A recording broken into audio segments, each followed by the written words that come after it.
Hi buddy, it's Alex and today I'm gonna review for you the Dunlop CX200.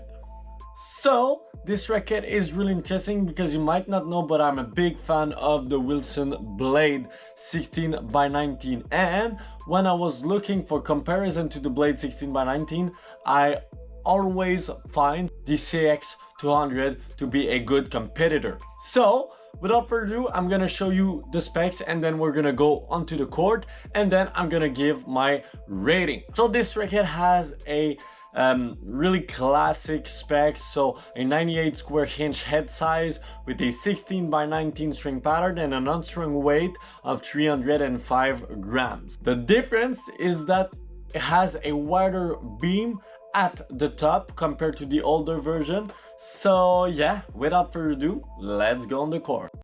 So for this video, unfortunately, I wasn't able to have my tripod, so the camera angle is gonna be kind of weird, so I'm sorry, it's the only review that's gonna be this way. Let's go on the court. On the court with the Dunlop CX200, the first thing that I loved with this racket was the fact that it was really stable. And then the second thing that I felt was the fact that yes, this racket was control oriented, you were having a lot of feeling, but it was still possible to create some top spin and to hit flat shot. And that's one thing that I really like, is the fact that you can still grind from the baseline with this racket.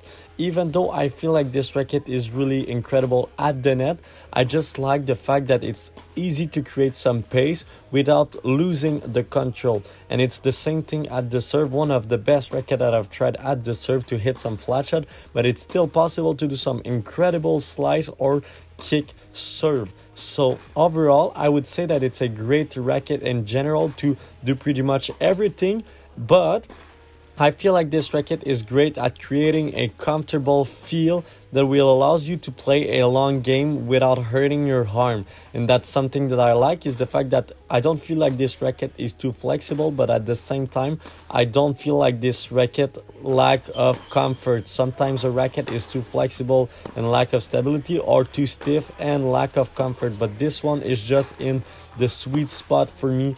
Personally, it's just really easy to do everything. So it was the very first time that I was really like trying out a Dunlop CX200. I've tried previously CX200, the older version, but like for one rally. But I really enjoyed this racket. The fact that it provides a lot of control and keeps a lot of feel and a bit of power due to the 16x19 string pattern is just perfect for me.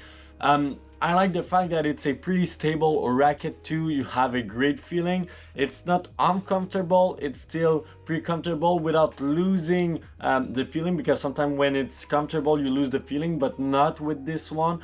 I feel like it's a great racket to grind from the baseline, to serve well, and to go at the net. So I just like the fact that it's a control oriented racket that gives just a small free power, but not a lot. And so yeah, it's basically the type of racket that I like the most. One thing that I was surprised is the fact that yes, it might not be a spin friendly racket, but it's still quite good. And so that's why I feel like the CX200 is still a modern racket. So I would recommend the Dunlop CX200 to all of you who like to have a control oriented racket, but that still needs to have a bit of power to help you to generate that huge forehand, that huge backhand, but I still want that feeling when you come to the net and when you're serving. So if I had to rate this racket, I would have to go with a solid 8.77 out of 10.